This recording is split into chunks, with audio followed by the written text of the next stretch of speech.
Stone, we've been getting so many questions about short form content and more specifically reels. There's a lot of discussion on social about this, and I felt we should try something a little different and dive in and can pick your brain a little bit about your experience with short form and reels. Yeah, I think it's phenomenal for becoming a creator podcast and obviously kind of getting into this topic a little bit more. I really hope you guys listening back at home enjoy this. Let us know what you think about it and we'll dive more specific even onto some more topics. Yeah, let us know if you have more questions about this because this is, I think we geek out about a lot. So it's good to kind of talk about it here and get it out. Okay, before we dive in, Stone, it's important to understand the difference between live and VOD. We sometimes get a lot of questions about like what is VOD and how do you use it? Somebody was asking me about this last week was like, what is the difference is in how you even use VODs versus how you use live streams? And I think even a core element to this is that VOD, your video on demand, that piece of content that you produce can't even be the live stream itself. And for me, for a long time, that's what my content was, to where this is something I really picked up from guys like Typical Gamer, like Noah J456 over on YouTube, like some of the absolute best that do this. These guys literally will create their content, start their stream straight into what they are talking about, so that if you watch this back afterwards, they are hand designing this live stream to be watched back as a video on demand. Just like, you would used to watch shows back in the day, you'd have to tune in at the right time to watch the beginning of the SpongeBob episode through to the end or whatever it is. Now it's, you get to skip to whatever part of you want of this, to where you could start the video with a 5-10 minute little segment on, what your intro is. And then for the next hour, you're going to be spending on this. And the following hour, you're going to be spending on that. I would do that with a lot of different weapons and things that I would try on games in general. But like, that is one element of it. There's also an element of it that's like your 5 to 15 minute YouTube video, or your 3 to 5 minute Facebook video or Instagram video, or then to the short or the reel side of it. But like, there are so many different ways you could do it. But in a lot of ways, your VOD content is what people can actually watch outside of you creating your live stream that they might be there for, or they might not be there for. If you've got a 5, 6, 10 hour live stream, that information of whatever you're talking about might not even get out there. I've talked about a lot of this stuff a lot in the past, but a lot of people have never heard me talk about it, which is the point of us making this podcast and putting together in this video and maybe clips or whatever we do from it, to where now you can understand where it is I'm coming from and what is some of the details behind it that you might not catch if you're not in the stream at the moment of what it is. So there's so much value in terms of like getting you out there, not only to other viewers or people that might be interested in what you've got to say or talk about, but also other creators, other brands, other, everybody in the ecosystem of the community that is your own, or other people that might want to see it, or what you're even talking about. I think a lot of people even struggle with that, is like, what is it that I even talk about? Well, what are you actually talking about? How do you get that out to more people of whatever it is? Some people there's a million different things that you can go into directions on it. I mean, that's the thing with live content is great. It's so interactive, so in the moment, but it's only there when you're live. And that means you're missing out on a whole lot of opportunity. People have 24 hours in a day and you're missing. So they're like sitting on the toilet and you don't have a chance to like be in front of them at that moment in time, or they're on the train to work or whatever it is. Like, you want to be wherever they are when they're there. That's why it's so much more powerful when people are there live as well, because they're part of that tournament, that competition, that moment of whatever it is that like they can be there for. Like, that is an incredible tool by itself, but there's also an incredible tool of you creating a piece of content that people can consume whenever they want to. And that is also how you scale, right? Like, when you answer a question of putting down whatever you're asked a million times about, you make that a video, you make that an exclamation mark point bot that people can then go and watch that video whenever they tune into your stream, where you don't have to re-explain everything again, but you could get them into the mindset of what you're talking about, of what your narrative, of what your story is that they want to see. What's the next step of your story or your journey or your momentum that you're building, that maybe they don't even know what's going on with it. How do you bring them into the fold with it? Like, in a lot of ways, that's what your video on demand content is. Or it's something that like you can answer a question, you can help them, you can provide that, and they can also go straight to the point of what they want to get from it. That's such a big thing now as well with short form, which we'll talk more about as well, is like, just people just want to get to what the content or what the meat of it is and get that value and then get on to the next thing. Well, this comes right to my point. VOD's been around for the last 10 years, but short form has really changed the game in the last few years, we've seen the rise of TikTok and what spawned out of that.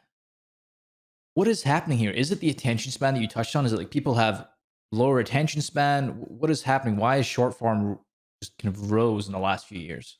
I mean, there's a lot of different elements that go into it, but two of the biggest that kind of stand out to me is one of them, I think, is the attention span, where the viewer side of things, people want to just get the quick hit of the content of whatever it is and then go on to the next thing. It also lets them go through way more content when they can just keep scrolling through whatever it is. And then they could, get those quick hits of great content or things that they could share with their friends or talk about, whatever it is. But then also, I think on the creator side of it, it's so much easier to actually just create a 30-second set. I mean, we saw that even with Vine with just a couple seconds, even less of some of these really short form pieces that people could just create. And it was so much easier than creating a full 8-10 minute video.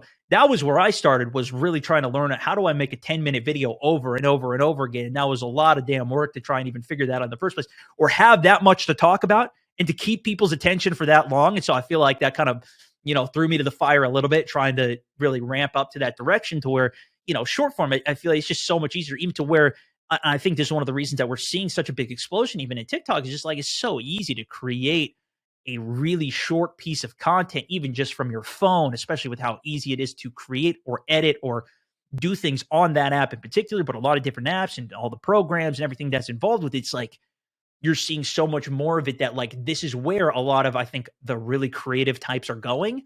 And even if it's not, the best piece that everybody's uploading, the algorithm is set up to where it's finding those pieces that are relatable to so many people and have the viral potential, to where it's surfacing that. And now it's like creating all these crazy mega viewerships and things with it. And it's like, it's been a really, really big shift. I don't even know how long I've been on TikTok for, but I didn't jump on it right away. It took me a long time to get my engine up on it, but now it's at least been a year or so. I'm at about 500,000 or more now on the platform, but like, there's still so many people that haven't completely converted over to it as well. It's like, or even this entire genre, but especially from established creators who are like, okay, I'm happy with the way I'm doing it. I just do my thing. I'm live all the time. That's my thing. I don't want to do anything different or whatever. But this is why you're seeing so many people that are taking advantage of it and coming up with new ways to do it, and able to, come up in an age with so much content that's out there. I remember specifically, like, we were talking about TikTok, like we knew it was blowing up. There's a lot going on. This was maybe about a year and a half ago or so. We were chatting about it, and you just hadn't made the move yet. But I know it was eating you away. You knew, you were like, I got to try this, but you didn't do it right. Why didn't you? What was going, like, why? Because I'm sure there's a lot of people listening. They're like, I know I got to do it, but I'm not doing it. What changed for you? It's different for a lot of people. I think I saw a lot of it and I was on it and I was watching it and kind of just studying it and trying to figure out, like, what is my approach to it. And it still is something that I'm still thinking about and trying to figure out. I mean, even with my regular videos, I've been doing this for over 10 years. It's always a developing process if you want to keep developing it to that degree. I think back then it was really like, I had a kid, I was figuring that out. I was also bringing on a couple other hires so I could continue to produce, even to now I've got a shorts channel as well, like a completely separate channel for that. I was testing out doing shorts, reels, and like everything that you have to manage. There's so many different things that are going on. This is why too, especially for a brand new creator, it's like there's such an overwhelming amount of it, to where when I was first starting, it was like, yeah, just do it on YouTube, man. There's YouTube, and go ahead and upload videos there. Let's just do that. Now there's so many different options and niches and different communities and people that are different demographics that are on each of the communities that have now found it. And like, it's broadened out so much. It's insane. But like, it was more so, there's just so much, especially like for myself, I did have such a strong system already built, daily videos on 2 different channels, Facebook page, Instagram, like so many things set up. It was like, okay, well, how do I start to leverage up and do more things? It takes time to kind of move that, but that's also why the people that are quicker to move and to get on those, just like I was I was the first person to really start getting gaming content and streams up on Facebook. I made that move before other people did, and now I can reap the rewards of that, of being early on. It's just like being early on a game. Fortnite, Ninja being early on Fortnite, how much that paid dividends for him, right? Like, being the person that can move quickly and innovate off of that is huge rewards. Ever since like TikTok started taking off, Facebook and Instagram have been dabbling in short form content and really getting into it. In fact, in their Q1 earnings report, if you went through that, it was all about Reels. It was like, we are going all in on Reels. And you've been leveraging Reels for a while. And I know when you were telling me a couple of months ago, you were like, I wasn't even doing them right. Like I wasn't doing Reels wrong. So like, what does it mean to be not be doing it right? Like what was going on for you? I understood that like Reels were doing good, and basically on Facebook they've got an Instagram. They're implementing it onto Facebook as well, where they have actual dedicated Reels. And there's sometimes when I was uploading it in the right format, the right size, the right duration, and everything, but we were uploading it through the actual Creator Studio. And so I would see some of these other reels even starting to pop up on my feed because it's, slowly being rolled out. And I had it on my phone, and I would click on my own tab of like, hey, upload a reel. And I would go to it and I'd be like, there's no reels here, but I've uploaded a lot. Maybe it's just a bug on my side or whatever. And I didn't really think much of it until, a month or two later. And I realized you have to upload the reel through Facebook's actual app. And then we just made that switch over. I think it was a month or something ago, right? And now they're actually going up as reels, and it's properly populating to all of the content. And this actually stemmed from Tactical Grandma back in the day, or a couple months ago now, which it's forever in internet, right? But like she had a video that it must have been like 10 plus million views. This thing showed up on my timeline like 3 or 4 times. And, this became the talk because she uploaded a vertical video that was short form, that was more designed to something like a reel that just, I mean, when you see 10 million views on something that's gaming related in your category of Warzone, that I was seeing is like, I got to figure this out. And so that was when we started to upload this reels type content that we were doing on other platforms to Facebook to see if we can get in on some of this. And we got a couple of them to go over multi-million views for us. So it was pretty big. So like even without doing it, it was big. But now every single one of them is like 300K plus views for me.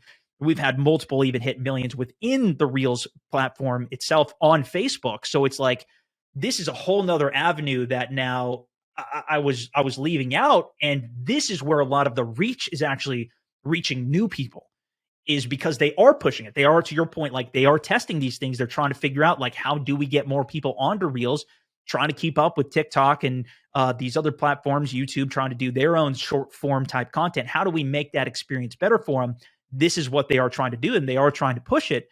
And I mean, I see that in my analytics. I see that on the videos, but that was definitely something. And so I guess the overall lesson for it is like, just because you think you're doing something right or whatever doesn't mean that you are. And, I should have raised a bigger flag in my head if I'm not seeing this populate on my actual page of all my reels. It is worth it to spend the time to go through and actually look to make sure, are you uploading this right? Are you doing whatever it is right? Whether that's scheduling something or utilizing the tool that is available. It's like going live on Facebook and not tagging a game. It's so hard though, because these platforms in Reels is so new, right? So like they're constant. It's almost like evolving every single week.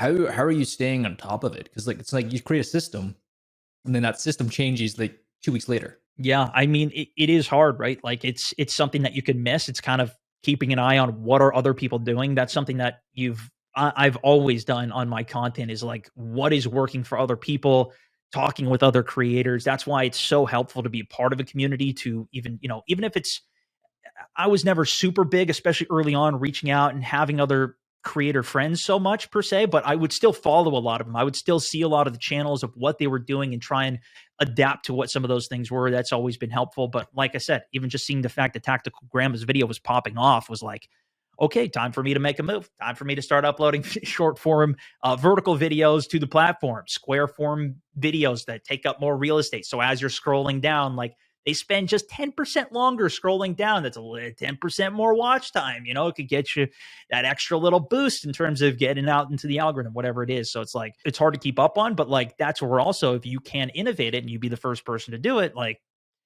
or early on it, like, that's where you can see a lot more dividends paid in the future. Hey, I just want to take a little pause from the episode to tell you about an amazing opportunity that we have. Stone's going to share a little more details, but if you're interested in growing your stream, then listen to what he has to say. Did you know there's a proven way to grow your stream? I get that growing your audience can feel impossible. I've been there, but I'm here to tell you that with the right framework, it's not only possible, I try and make it as simple as possible. I spent the last 10 years learning how to hone my craft, and I've distilled the most important things that I've learned into a 1 hour free live training session. I'm going to be talking about the most important things that you should be focusing on to create amazing content, grow your audience, and to monetize.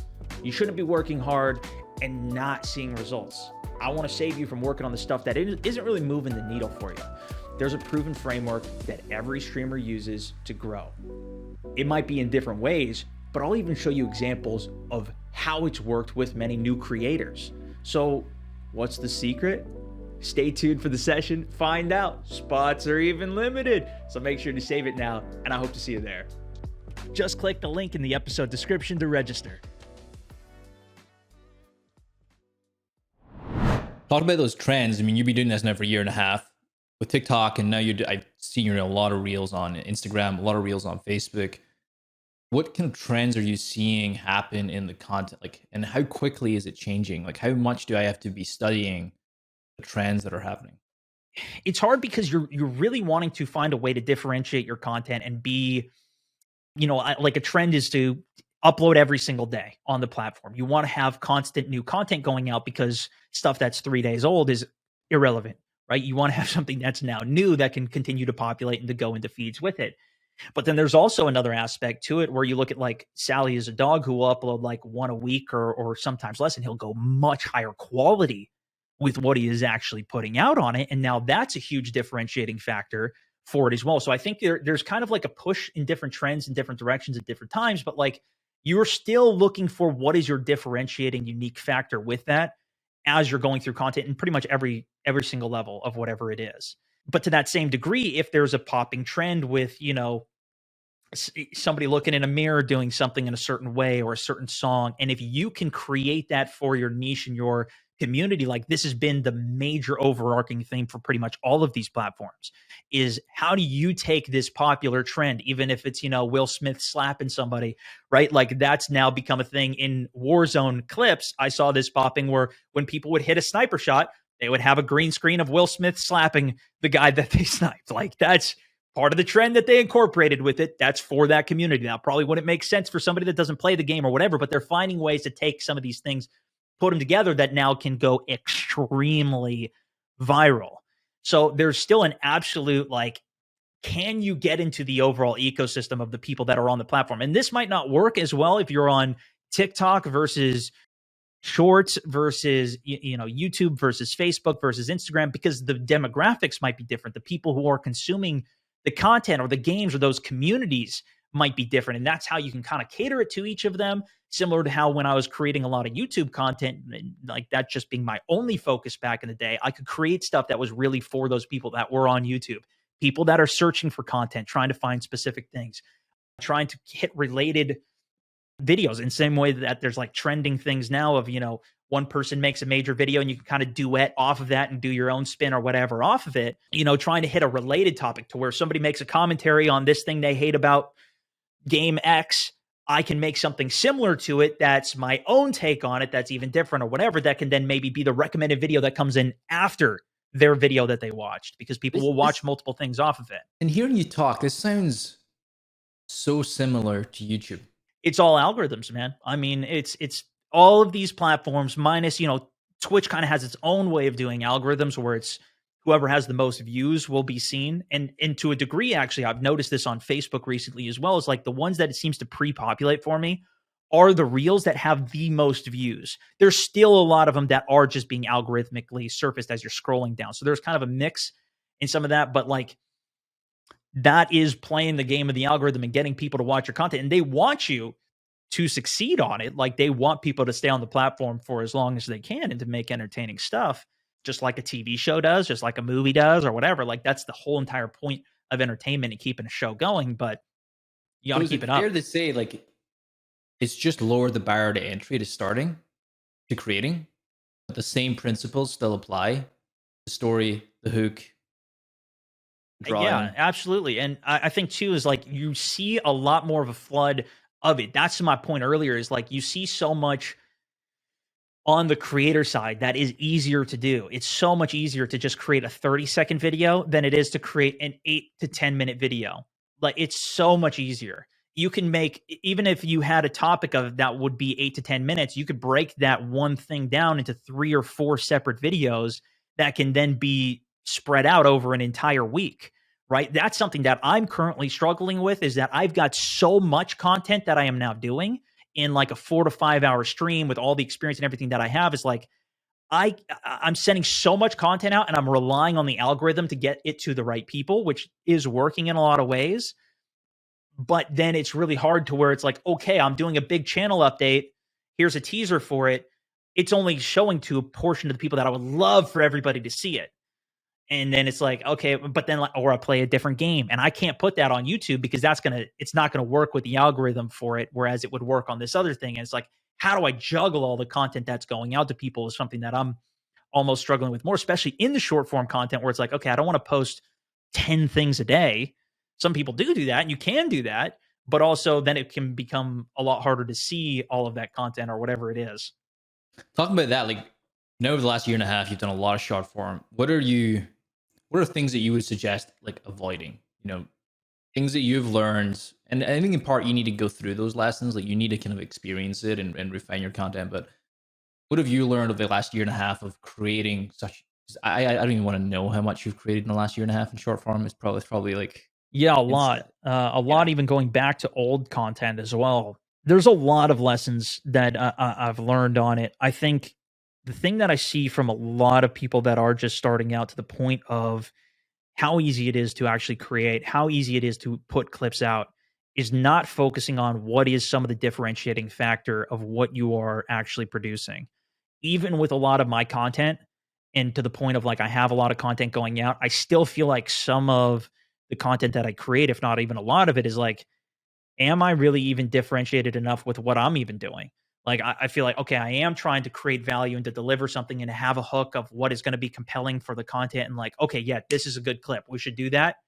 But then it's like, well, is it really even going to be differentiated enough from everything else that's going on with it, especially with some of the takes that these creative people are coming up with, whether that's going down and breaking down a gameplay, adding interlaced like commentary and edits over it. And so that's something we've been exploring a lot more with some of our bigger hits that we even have had, where we're throwing in like themed music and clips from different movies or TV shows that we're bringing into the edits that are adding another layer, especially going into a trend or whatever, to make that even more impactful. But I think a lot of the, you know, just take a clip of whatever was happening in a stream and put it up. It doesn't have the context, it doesn't have the value sell, it doesn't have the hook to bring people in for what it is. It might take too long to get to the point of whatever that climax moment is. It's like figuring out that process of making a really compelling piece of content. And not to say that every piece has to be that way, but the more you can do that and the more you can even deliver, that's something that I really look at Mr. Beast and how well he does this for so much of his content, and especially his videos, in terms of how quick it is to jump between things to keep somebody engaged in their content. The delivery, the entire idea of the that he has come up with for what it is like, that's what I try and focus on a lot. Even if it is something that can be repetitive, is like every stream that I go into, every clip that I'm thinking about making as I'm doing that stream is, how is this something that's different? I'm using my different gun, different attachment, different loadout. Why is it better? Why is it worse? Why am I testing it? Like, thinking about it, the why, and what is the story and what is the plot for that, is more so than just, I'm taking this clip for me playing a game and it was a cool moment and I'm going to post it and it's going to go good. That there's so much of that that's even going on, even if it is every single day that you're doing it. It's kind of like, okay, and that's, even to your point, you're right. There's like, you've got to go through some of that and be like, okay, I've uploaded all of these things, because that's exactly what I did too. I uploaded so many gameplays, so much content, nobody's watching it. It's just like, what is some of the compelling points with it? That's where me coming up with some of the characters I did, me throwing in some of the text that I did, screen effects and voice changer effects and things that I did, like, help to figure out those differentiating points. It's the same thing with my stream. It's the same thing with the reels, and it's what's going to keep on making people want to come back for content as well as see new content. And it's weird to even think about, because a lot of times it's supposed to be natural and it's supposed to flow, but there's a way that you can make it natural and like not feel like you're going over the top with it. Or maybe that even is the concept, if you are going over the top with it too. Like, there's so many different ways to do it, but again, it always comes back to that. no matter what, like you really got to respect the viewer and what the viewer needs at the end of the day, and they need compelling content. Like that's Yeah, in a nutshell. people to the point of the attention span is like people are not going to sit there and watch enough of it. They're going to scroll, and I do the exact same thing. If I'm looking at something and it's not compelling enough right away, I'll just go to the next thing right away. That's why, like, even a big thing that I've implemented on a lot of my content, and especially too, if you look at like Reels or Facebook or a lot of these platforms, like they majority of people have the sound off when they are scrolling through the platform. It's the same thing. I'll do that too. Especially like on Twitter or something. I'll be, if I can't have the audio on, like I'll just mute it and I'll just watch. But you can still tell the story to where even if I'm doing an intro for a video, now it was something that was a lesson that I learned recently is like I had too much time at the beginning of my videos where it was just my face and I didn't have gameplay there as well. But by adding gameplay, people are just in the zone of watching me shoot or aim or whatever's going on, but they're also listening.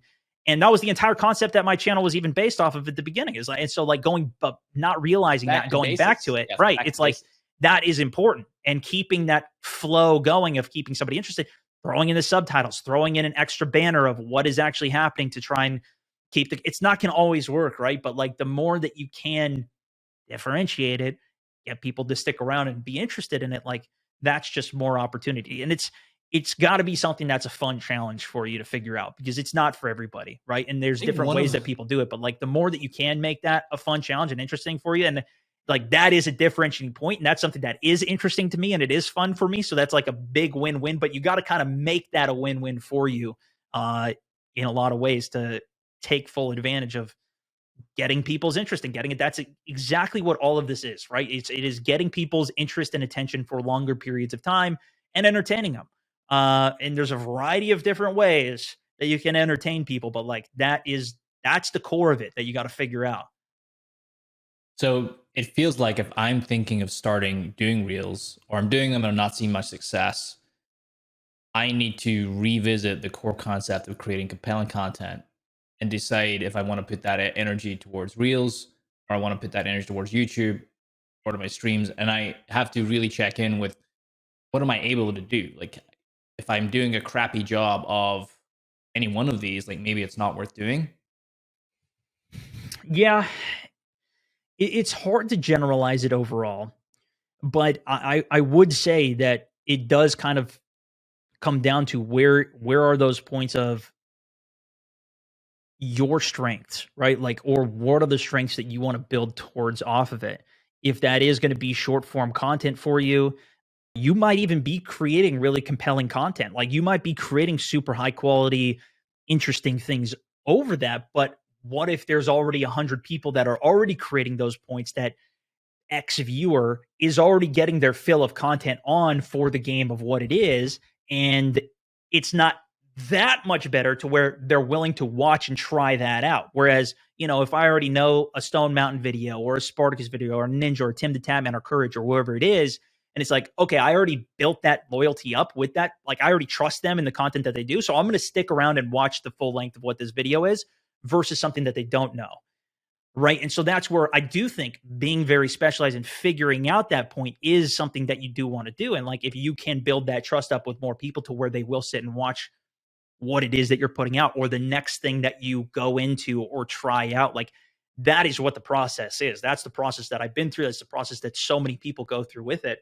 Sometimes you could blow up crazy and it's just like that one thing. But then, I mean, I've had that too, where things blow up absolutely viral off whatever it is, and then nobody sticks around afterwards as well. But it is another touch point that you could lead into the future with it as well. I love just like picking your brain and like digging into kind of different areas of shorts. One of the things you said that really stood out, I think is an important thing for folks that are listening to take reels, is allowing you to reach a new audience Yeah.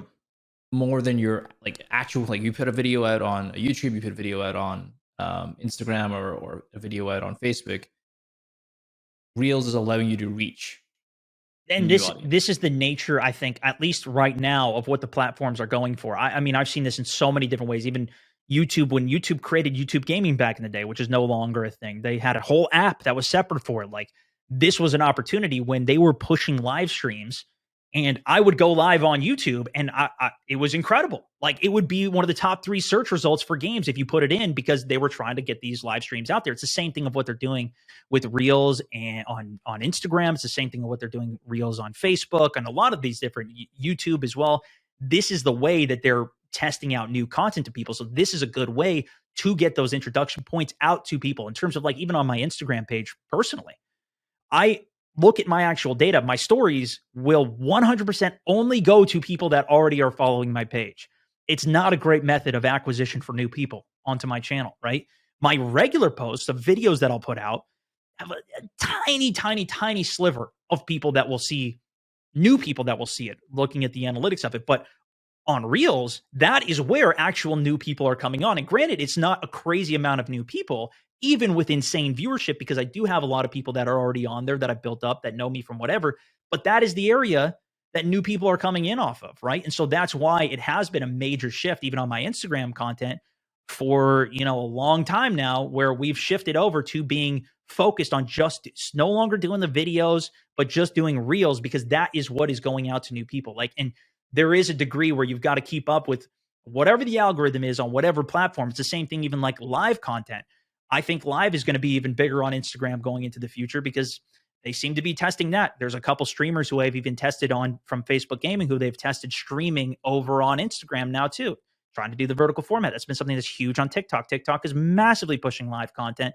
If you scroll through any of that, you'll see people live, even from their videos that might populate. You'll see that little live blinking dot over on the side that they're live, to go over to that.